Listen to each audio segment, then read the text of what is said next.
Hello students, welcome to Punjabi class. Students, अज इस video विच असी अनडिठा पैरा हल करन बारे चर्चा करांगे तां जो विद्यार्थी अनडिठा पैरा हल करन दे उद्देश अते इस दे महत्व ते ज़रूरी नुकतियां तो जाणू हो सकन अते इन्हां नुकतियां भाव नियमां दे आधार ते ਪ੍ਰੀਖਿਆ ਵਿੱਚ ਅਣਡਿੱਠਾ ਪੈਰਾ ਸੁਚੱਜੇ ਢੰਗ ਨਾਲ ਹੱਲ ਕਰਕੇ ਚੰਗੇ ਅੰਕ ਪ੍ਰਾਪਤ ਕਰ ਸਕਣ।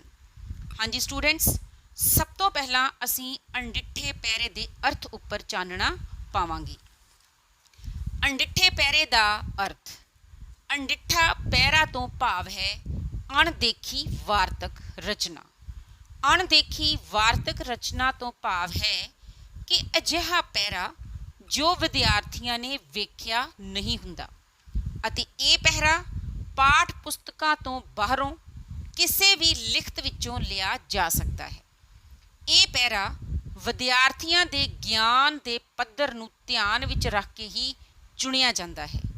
ਇਹ ਪਹਿਰਾ ਆਮ ਜਾਣਕਾਰੀ ਨਾਲ ਸੰਬੰਧਿਤ ਹੁੰਦਾ ਹੈ, ਜਿਸ ਦੇ ਹੇਠਾਂ ਪਹਿਰੇ ਨਾਲ ਸੰਬੰਧਿਤ ਕੁਝ ਪ੍ਰਸ਼ਨ ਪੁੱਛੇ ਜਾਂਦੇ ਹਨ। ਇਹਨਾਂ ਪ੍ਰਸ਼ਨਾਂ ਦੇ ਉੱਤਰ ਪਹਿਰੇ ਵਿੱਚੋਂ ਹੀ ਲੱਭਣੇ ਹੁੰਦੇ ਹਨ। ਹਾਂਜੀ ਸਟੂਡੈਂਟਸ, ਹੁਣ ਅਸੀਂ ਅਣਡਿੱਠੇ ਪਹਿਰੇ ਦੇ ਮਹੱਤਵ ਬਾਰੇ ਜਾਣਕਾਰੀ ਹਾਸਲ ਕਰਾਂਗੇ ਕਿ ਪ੍ਰੀਖਿਆ ਦੇ ਦ੍ਰਿਸ਼ਟੀਕੋਣ ਤੋਂ ਅਣਡਿੱਠੇ ਪਹਿਰੇ ਦਾ ਕੀ ਮਹੱਤਵ ਹੈ ਜਾਂ ਪ੍ਰੀਖਿਆ ਵਿੱਚ ਅਣਡਿੱਠਾ ਪਹਿਰਾ ਆਉਣ ਪਿੱਛੇ ਕੀ ਉਦੇਸ਼ ਹੈ। ਵਿਦਿਆਰਥੀਆਂ ਨੂੰ ਇਸ ਗੱਲ ਪ੍ਰਤੀ ਸੁਚੇਤ ਰਹਿਣਾ ਚਾਹੀਦਾ ਹੈ ਕਿ ਪਾਠਕ੍ਰਮ ਦੇ ਹਰ ਵਿਸ਼ੇ ਦਾ ਆਪਣਾ ਵਿਸ਼ੇਸ਼ ਮਹੱਤਵ ਹੁੰਦਾ ਹੈ, ਅਰਥਾਤ ਹਰ ਵਿਸ਼ਾ ਕਿਸੇ ਖਾਸ ਉਦੇਸ਼ ਦੇ ਅੰਤਰਗਤ ਹੀ ਪਾਠਕ੍ਰਮ ਦਾ ਹਿੱਸਾ ਬਣਾਇਆ ਜਾਂਦਾ ਹੈ।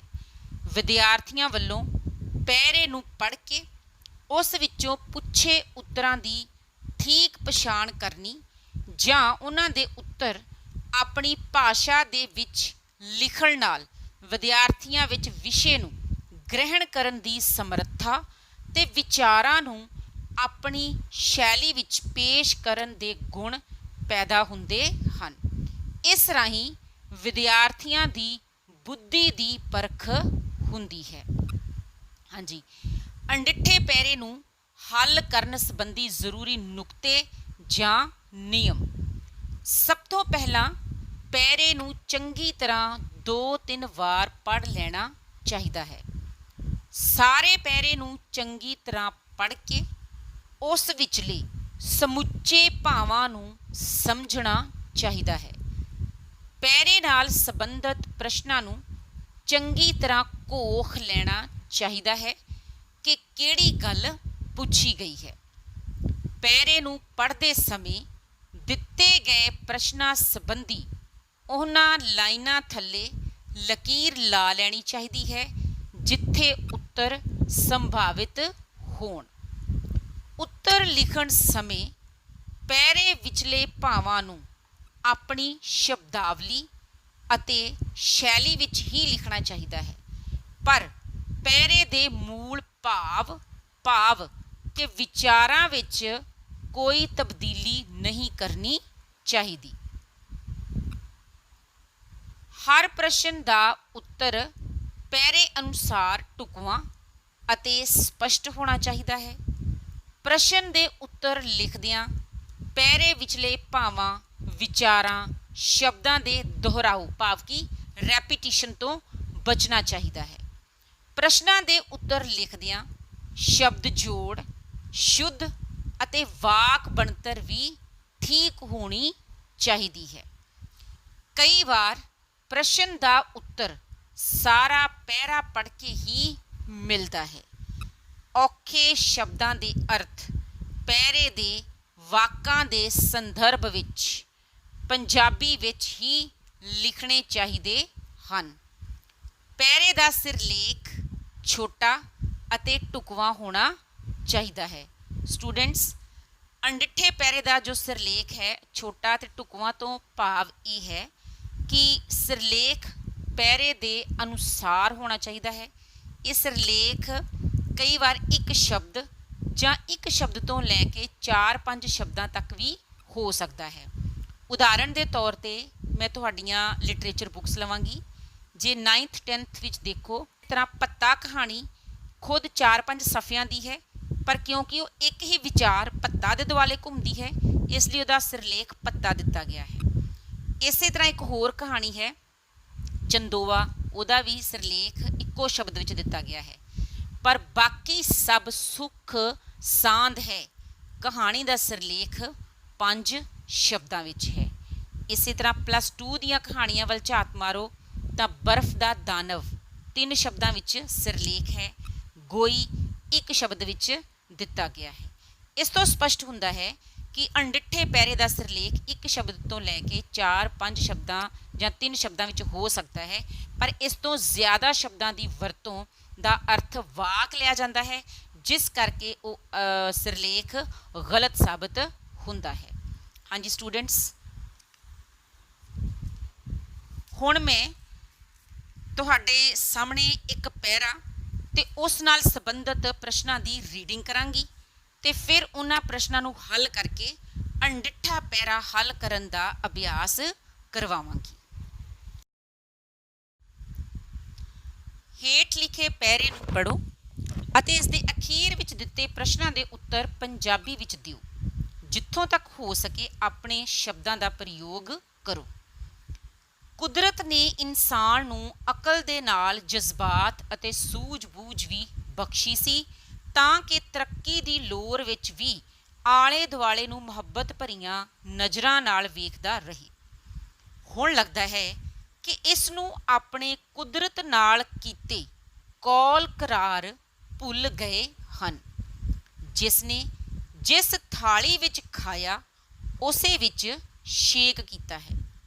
ਧਰਤੀ ਨੇ ਉਸ ਦੀ ਜਨਨੀ ਨੂੰ ਪਾਲ ਕੇ ਇਸ ਦੇ ਜਨਨ ਯੋਗ ਬਣਾਇਆ।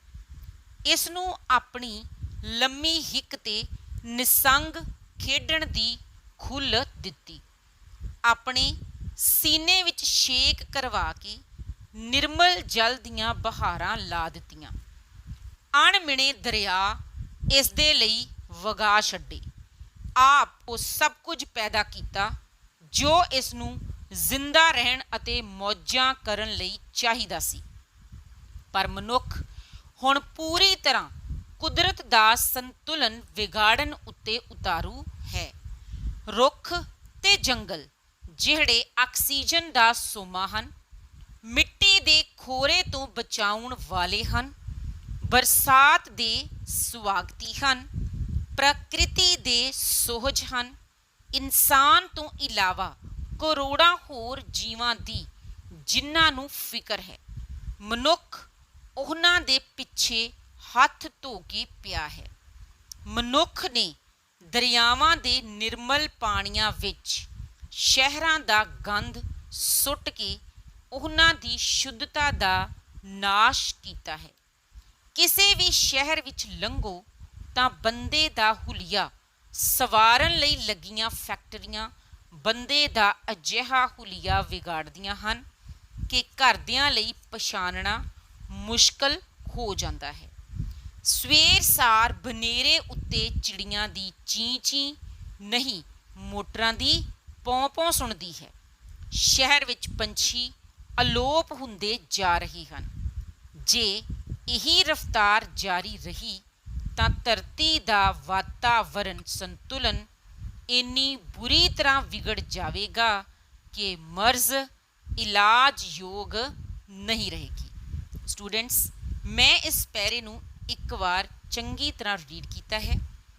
ਤੁਸੀਂ ਜ਼ਰੂਰਤ ਅਨੁਸਾਰ 2 ਵਾਰ ਵੀ ਰੀਡ ਕਰ ਸਕਦੇ ਹੋ, ਪਰ ਨਾਲ ਦੇ ਨਾਲ ਟਾਈਮ ਮੈਨੇਜਮੈਂਟ ਵੀ ਜ਼ਰੂਰੀ ਹੈ। ਹੁਣ ਪੈਰੇ ਦੀ ਰੀਡਿੰਗ ਕਰਨ ਤੋਂ ਬਾਅਦ ਮੈਂ ਇਸ ਨਾਲ ਸੰਬੰਧਿਤ 5 ਪ੍ਰਸ਼ਨ ਰੀਡ ਕਰਾਂਗੀ।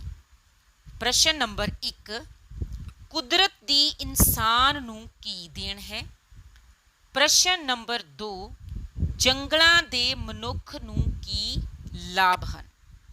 ਪ੍ਰਸ਼ਨ ਨੰਬਰ 3, ਇਨਸਾਨ ਕੁਦਰਤ ਦਾ ਸੰਤੁਲਨ ਕਿਵੇਂ ਵਿਗਾੜ ਰਿਹਾ ਹੈ? ਪ੍ਰਸ਼ਨ ਨੰਬਰ 4, ਹੇਠ ਲਿਖੇ ਸ਼ਬਦਾਂ ਦੇ ਅਰਥ ਲਿਖੋ। ਪ੍ਰਸ਼ਨ ਨੰਬਰ 5, ਉਪਰੋਕਤ ਪੈਰੇ ਦਾ ਢੁਕਵਾਂ ਸਿਰਲੇਖ ਲਿਖੋ। ਪ੍ਰਸ਼ਨਾਂ ਨੂੰ ਪੜ੍ਹਨ ਤੋਂ ਬਾਅਦ ਹੁਣ ਅਸੀਂ ਇੱਕ ਪ੍ਰਸ਼ਨ ਨੂੰ ਦੁਬਾਰਾ ਪੜ੍ਹਾਂਗੇ ਤੇ ਉਸ ਦੇ ਨਾਲ ਸੰਭਾਵਿਤ ਉੱਤਰ ਨੂੰ ਪੈਰੇ ਵਿੱਚੋਂ ਲੱਭ ਕੇ ਉਹਨਾਂ ਸਤਰਾਂ ਨੂੰ ਅੰਡਰਲਾਈਨ ਕਰਾਂਗੇ।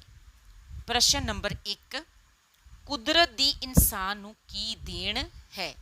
ਹਾਂਜੀ, ਹੁਣ ਅਸੀਂ ਇਸ ਪ੍ਰਸ਼ਨ ਦੇ ਉੱਤਰ ਨੂੰ ਸੰਬੰਧਿਤ ਪੈਰੇ ਵਿੱਚੋਂ ਲੱਭਣ ਦੀ ਕੋਸ਼ਿਸ਼ ਕਰਾਂਗੇ। ਅਸੀਂ ਨਾਲੋਂ ਨਾਲ ਉਹਨਾਂ ਸਤਰਾਂ ਨੂੰ ਅੰਡਰਲਾਈਨ ਵੀ ਕਰਾਂਗੇ।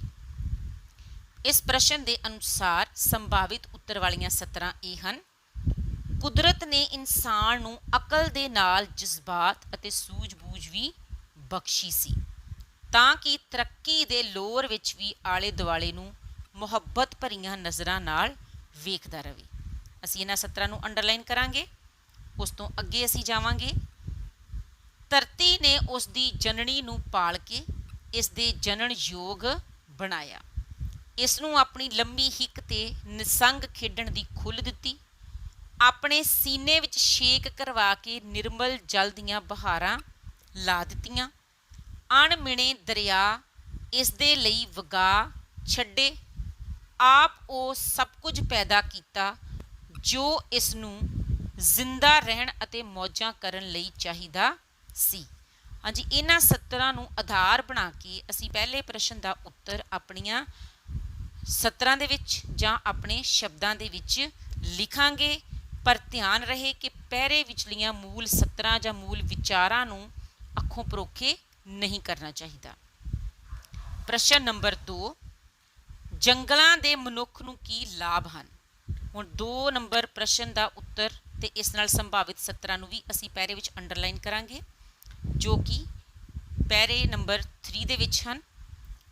ਰੁੱਖ ਤੇ ਜੰਗਲ ਜਿਹੜੇ ਆਕਸੀਜਨ ਦਾ ਸੋਮਾ ਹਨ, ਮਿੱਟੀ ਦੇ ਖੋਰੇ ਤੋਂ ਬਚਾਉਣ ਵਾਲੇ ਹਨ, ਬਰਸਾਤ ਦੇ ਸਵਾਗਤੀ ਹਨ, ਪ੍ਰਕਿਰਤੀ ਦੇ ਸੋਹਜ ਹਨ, ਇਨਸਾਨ ਤੋਂ ਇਲਾਵਾ ਕਰੋੜਾਂ ਹੋਰ ਜੀਵਾਂ ਦੀ ਜਿਨ੍ਹਾਂ ਨੂੰ ਫਿਕਰ ਹੈ, ਮਨੁੱਖ ਉਹਨਾਂ ਦੇ ਪਿੱਛੇ ਹੱਥ ਧੋ ਕੇ ਪਿਆ ਹੈ। ਹਾਂਜੀ, ਇਹ ਅਸੀਂ ਸੰਭਾਵਿਤ ਸਤਰਾਂ ਨੂੰ ਅੰਡਰਲਾਈਨ ਕੀਤਾ ਹੈ, ਪਰ ਪ੍ਰਸ਼ਨ ਦਾ ਉੱਤਰ ਫਿਰ ਤੋਂ ਅਸੀਂ ਆਪਣੀ ਸ਼ਬਦਾਵਲੀ ਦੇ ਵਿੱਚ ਦੇਣ ਦੀ ਕੋਸ਼ਿਸ਼ ਕਰਾਂਗੇ। ਪ੍ਰਸ਼ਨ ਨੰਬਰ 3, ਇਨਸਾਨ ਕੁਦਰਤ ਦਾ ਸੰਤੁਲਨ ਕਿਵੇਂ ਵਿਗਾੜ ਰਿਹਾ ਹੈ? ਜਿਵੇਂ ਕਿ ਅਸੀਂ ਪਹਿਲਾਂ ਵੀ ਇੱਕ ਨਿਯਮ ਜਾਂ ਨੁਕਤੇ ਉੱਪਰ ਚਰਚਾ ਕਰ ਚੁੱਕੇ ਹਾਂ ਕਿ ਕਈ ਅਜਿਹੇ ਪ੍ਰਸ਼ਨ ਹੁੰਦੇ ਹਨ ਜਿਨ੍ਹਾਂ ਦਾ ਉੱਤਰ ਪੂਰੇ ਪੈਰੇ ਦੇ ਉੱਪਰ ਆਧਾਰਿਤ ਹੁੰਦਾ ਹੈ।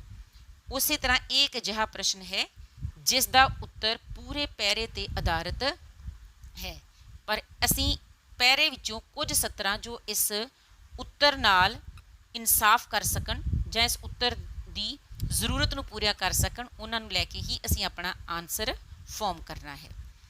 ਪ੍ਰਸ਼ਨ ਨੰਬਰ 4, ਹੇਠ ਲਿਖੇ ਸ਼ਬਦਾਂ ਦੇ ਅਰਥ ਲਿਖੋ। ਹਾਂਜੀ, ਹੁਣ ਸਾਨੂੰ ਜੋ ਹੇਠ ਲਿਖੇ ਸ਼ਬਦ ਦਿੱਤੇ ਗਏ ਹਨ, ਅਸੀਂ ਇਹਨਾਂ ਸ਼ਬਦਾਂ ਨੂੰ ਪੈਰੇ ਵਿੱਚੋਂ ਲੱਭ ਕੇ ਅੰਡਰਲਾਈਨ ਕਰਾਂਗੇ ਤਾਂ ਜੋ ਅਸੀਂ ਇਹਨਾਂ ਸ਼ਬਦਾਂ ਦੇ ਉੱਤਰ ਪੈਰੇ ਦੇ ਸੰਦਰਭ ਵਿੱਚ ਦੇਣ ਦੀ ਕੋਸ਼ਿਸ਼ ਕਰ ਸਕੀਏ। ਸਾਡਾ ਪਹਿਲਾ ਸ਼ਬਦ ਹੈ ਜਜ਼ਬਾਤ, ਜੋ ਕਿ ਪੈਰੇ ਦੀ ਪਹਿਲੀ ਲਾਈਨ ਦੇ ਵਿੱਚ ਹੀ ਹੈ, ਅਸੀਂ ਇਸ ਨੂੰ ਅੰਡਰਲਾਈਨ ਕਰ ਲਵਾਂਗੇ। ਸਾਡਾ ਦੂਸਰਾ ਸ਼ਬਦ ਹੈ ਅਣਮਿਣੇ, ਜੋ ਕਿ ਲਗਭਗ ਦੂਸਰੇ ਪੈਰੇ ਦੀ ਤੀਸਰੀ ਲਾਈਨ ਵਿੱਚ ਹੈ, ਇਸ ਨੂੰ ਅਸੀਂ ਅੰਡਰਲਾਈਨ ਕਰਾਂਗੇ। ਨੈਕਸਟ ਵਰਡ ਇਜ਼ ਨਿਰਮਲ। ਨਿਰਮਲ ਸ਼ਬਦ ਲਾਸਟ ਪੈਰੇ ਦੀ ਫਸਟ ਲਾਈਨ ਵਿੱਚ ਹੈ। ਨੈਕਸਟ ਵਰਡ ਹੈ ਸੋਹਜ। ਸੋਹਜ ਸ਼ਬਦ ਤੀਸਰੇ ਪੈਰੇ ਦੀ ਲਾਸਟ ਲਾਈਨ ਵਿੱਚ ਹੈ। ਕਰਾਰ। ਕਰਾਰ ਸ਼ਬਦ ਪਹਿਲੇ ਪੈਰੇ ਦੀ ਥਰਡ ਲਾਈਨ ਦੇ ਵਿੱਚ ਹੈ। ਹਾਂਜੀ, ਇਹਨਾਂ ਸ਼ਬਦਾਂ ਨੂੰ ਅਸੀਂ ਅੰਡਰਲਾਈਨ ਕਰ ਲਿਆ ਹੈ ਤਾਂ ਜੋ ਅਸੀਂ ਇਹਨਾਂ ਸ਼ਬਦਾਂ ਦੇ ਉੱਤਰ ਢੁਕਵੇਂ ਦੇ ਸਕੀਏ। ਕਈ ਵਾਰ ਇੱਕ ਸ਼ਬਦ ਦੇ ਇੱਕ ਤੋਂ ਜ਼ਿਆਦਾ ਅਰਥ ਵੀ ਨਿਕਲਦੇ ਹਨ।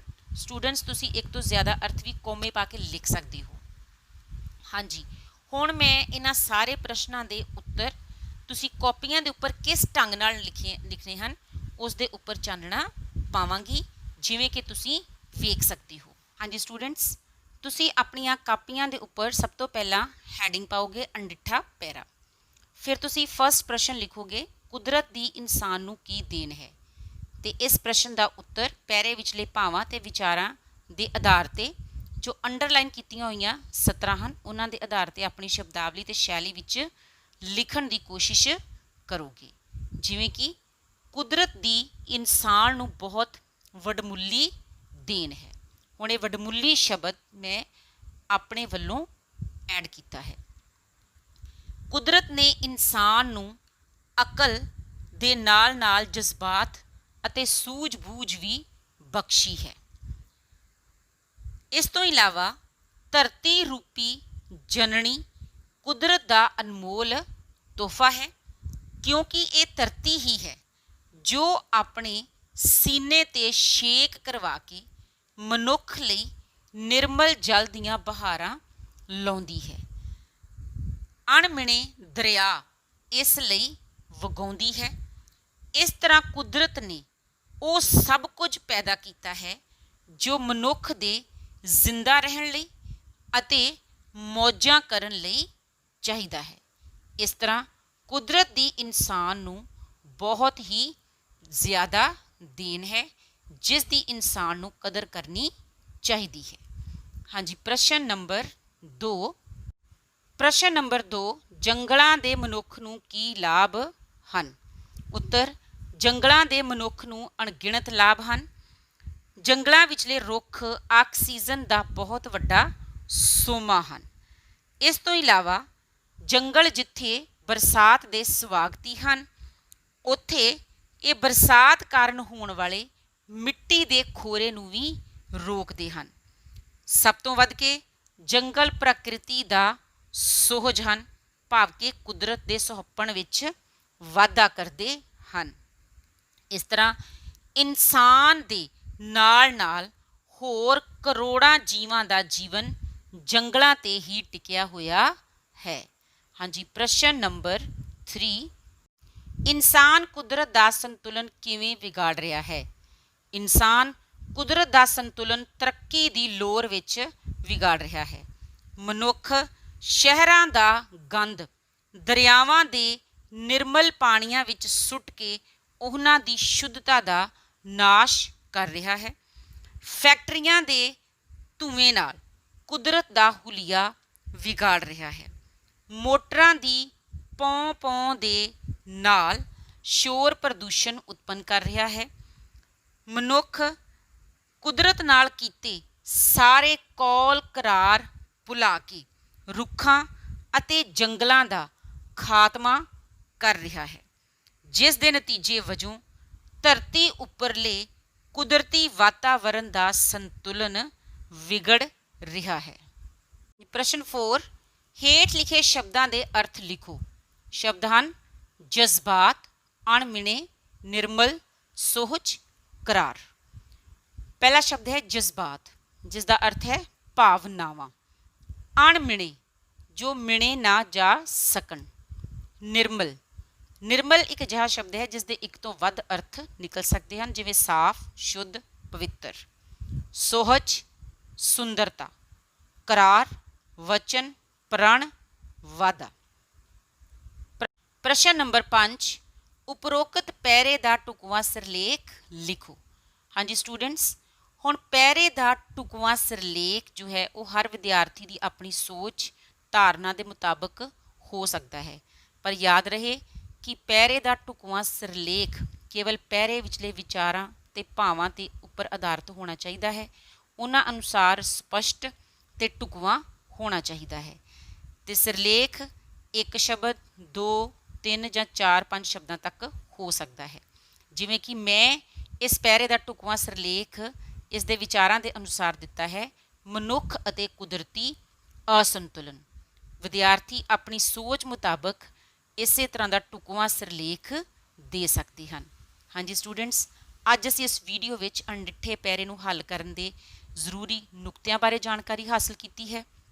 पैरे का ਪ੍ਰੀਖਿਆ ਦੇ ਦ੍ਰਿਸ਼ਟੀਕੋਣ ਤੋਂ ਕੀ ਮਹੱਤਵ ਹੈ ਉਸ ਬਾਰੇ ਚਰਚਾ ਕੀਤੀ ਹੈ। ਮੈਨੂੰ ਉਮੀਦ ਹੈ ਕਿ ਇਸ ਵੀਡੀਓ ਨੂੰ ਦੇਖਣ ਤੋਂ ਬਾਅਦ ਤੁਸੀਂ ਅਣਡਿੱਠੇ ਪੈਰੇ ਨੂੰ ਹੱਲ ਕਰਨ ਦੇ ਤੌਰ ਤਰੀਕੇ ਢੰਗ ਬਾਰੇ ਬਹੁਤ ਹੀ ਸੁਚੱਜੇ ਢੰਗ ਨਾਲ ਜਾਣਕਾਰੀ ਪ੍ਰਾਪਤ ਕਰ ਸਕੋਗੇ ਤੇ ਪ੍ਰੀਖਿਆ ਵਿੱਚ ਇਸ ਵਿੱਚੋਂ ਬਹੁਤ ਚੰਗੇ ਅੰਕ ਲੈ ਸਕੋਗੇ। ਇਸ ਪੈਰੇ ਨੂੰ ਤੁਸੀਂ ਦਿੱਤੇ ਹੋਏ ਹਿੰਟਸ ਦੇ ਅਨੁਸਾਰ ਆਪਣੀਆਂ ਕਾਪੀਆਂ ਦੇ ਉੱਪਰ ਹੱਲ ਕਰਨਾ ਹੈ। ਇਸ ਤੋਂ ਬਾਅਦ ਤੁਹਾਨੂੰ ਇੰਡੀਪੈਂਡੈਂਟਲੀ ਕੁਝ ਪੈਰੇ ਹੱਲ ਕਰਨ ਲਈ ਦਿੱਤੇ ਜਾਣਗੇ। ਧੰਨਵਾਦ।